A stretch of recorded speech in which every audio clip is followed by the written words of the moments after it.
Hi viewers, வணக்கம். டிஜிஎன்ஸ் கதம்பம் சேனலுக்கு உங்களை வரவேற்கிறோம். இன்றைக்கி நாம் பார்க்க போகிற சமையல் வெண்டைக்காய் காரக்குழம்பு. ஆக்சுவலி இந்த வெண்டைக்காய் காரக்குழம்பு வந்து சமையல் தெரியாமல் பிகினர்ஸாக இருப்பாங்க, பேச்சுலர்ஸ் இருப்பாங்க.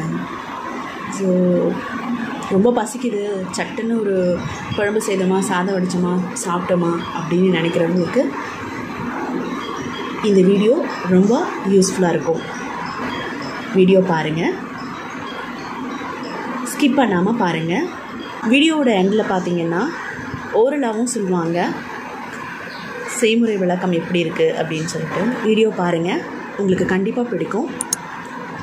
எங்கள் சேனலை நீங்கள் இன்னும் சப்ஸ்கிரைப் பண்ணலைன்னா சப்ஸ்கிரைப் பண்ணுங்கள். கண்டிப்பாக பெல் ஐக்கானை ப்ரெஸ் பண்ணுங்கள், ஆல்னு கொடுத்துருங்க. அப்போ தான் நான் போடுற வீடியோஸு அடுத்தடுத்து உங்களுக்கு இமீடியட்டாக ரீச் ஆகும். லைக் பண்ணுங்கள், ஷேர் பண்ணுங்கள், கமெண்ட் பண்ணுங்கள். கண்டிப்பாக சப்ஸ்கிரைப் பண்ணுங்கள். மோட்டிவேஷனுக்காக கண்டிப்பாக பண்ணுங்கள். வாங்க வீடியோக்குள்ளே போகலாம்.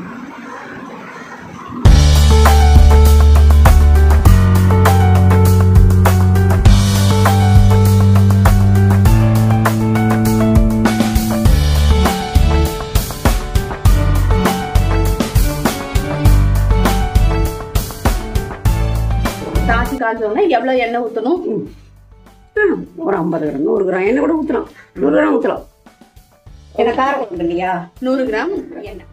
கடலெண்ணையும் யூஸ் பண்ணலாம். இது வந்து வீட்டில் செக்க ஆடின கடலெண்ணெய் அப்படிதானுங்களா? ஆமாம் ஆமாம். கடுகு இதில் எல்லாம் கலந்து வச்சுருக்கேன். ஓகே, எவ்வளோ போடணும்? கடுகுல வந்து 1 டீஸ்பூன் போட்டு, அதில் உளுந்து கடலை பருப்பு கலந்து வச்சுருக்கேன். 1 ஸ்பூன் அது. ஓகே,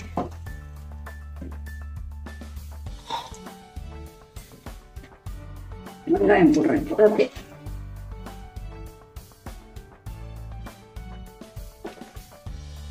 கருவேப்பிலை இப்போ சீசனில் கிடைக்கல.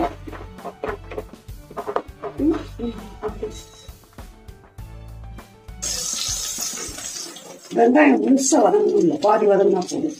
ஏன்னா வெண்டிக்காய் அதில் வேகும். போதும்.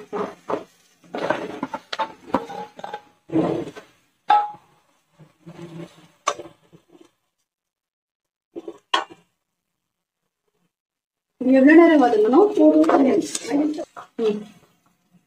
மிளகாத்தூள் மஞ்சள் கலந்தோம்னா கூட எல்லா குழம்புக்கும் புளியோடு ஒரு சிட்டிகை மஞ்சள் பொடி. ஆமாம்மா, இப்போ நார்மலாவே நம்ம கல்ச்சர்ல மஞ்சள் பொடி இல்லாம சமைக்க மாட்டோம்.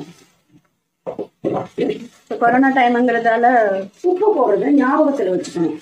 ஏன்னா காய் வதங்கும் போது உப்பு நான் போட்டுருவேன்.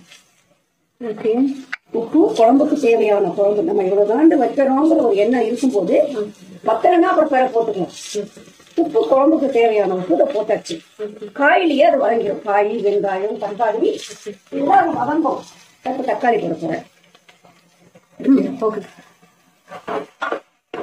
அதுக்கு ஒரு 3 நிமிஷம் வதங்கணும் நல்லா.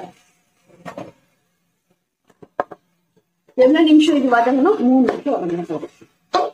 கொஞ்சம் அதிகமா எண்ணெய் ஊற்றணும். நான் இப்ப கம்மியா தான் ஊத்திருக்கேன். ஏன்னா இறக்கும் போது ஒரு தேக்கரண்டி நெய் விடுவேன். ஆகையினால எண்ணெய் கொஞ்சம் கம்மியா தான் விட்டுருக்கேன்.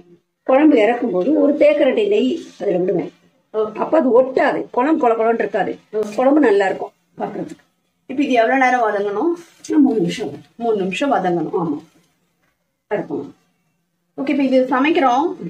இந்த மாதிரி வதக்கிட்டு இருக்கும் போது இது வந்து ஹைல வைக்கணுமா, சிம்ல வைக்கணுமா? ஃப்ளேம ஹைல தான் வைக்கணும். ஒரு 25 கிராம் பூண்டு போட்டுக்கலாம்.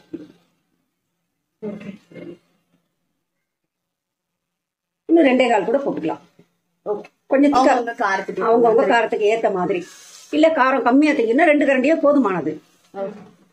கடையில வாங்கினது இல்ல, வீட்டுல போட்ட தயிர் 100 கிராம். ஓகே,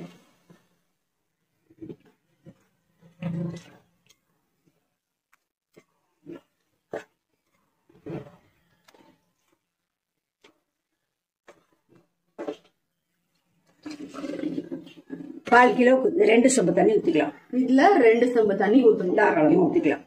இது எத்தனை பேருக்கு சமையல்? இது வரும் 5 பேர்கிட்ட சாப்பிடலாம். இன்னொன்னு சொல்றேன். நான் தயிர் புளி ஊத்த மாட்டேன், தயிர் சேர்த்துக்கிறேன். புளி ஊத்தணும்னு புளி ஊத்துறதுதான் எங்களுக்கு பழக்கம் அப்படிங்கிற பட்சத்துல ஒரு 50 கிராம், ஒரு எலுமிச்சம்பழம் அளவு, 50 கிராம் வேணாம், ஒரு எலுமிச்சம்பழம் அளவு, பெருசு இல்ல, ரொம்ப மீடியமான ஒரு எலுமிச்சம்பழம் அளவு வெந்நில ஊற வச்சுட்டு நல்லா புளிஞ்சு அதில் ஊற்றிக்கலாம். வடிகட்டி ஊற்றிக்கலாம். வேணுங்கிற தயிர் ஊற்ற மாட்டோம், நாங்கள் புளி தான் ஊற்றுவோம், எங்களுக்கு புளி தான் பழக்கம் இருக்கும்னு சொல்றக்கூடியவங்க நான் தயிர் தான் சேர்ப்பேன், புளி ஊற்ற மாட்டேன். ஆகையினால புளி ஊற்றணுங்கிறவங்களுக்கு செஞ்சுக்கலாம். இதுக்கு 10 நிமிஷம் பொறுத்து இறக்கிடலாம். கரெக்டா 10 நிமிஷம் பொறுத்து இறக்கிடலாம். பார்த்தீங்களா, வெண்டைக்காய் ஒட்டலை பாருங்க. வெண்டைக்காய் ஒன்னோட ஒன்று ஒட்டலை.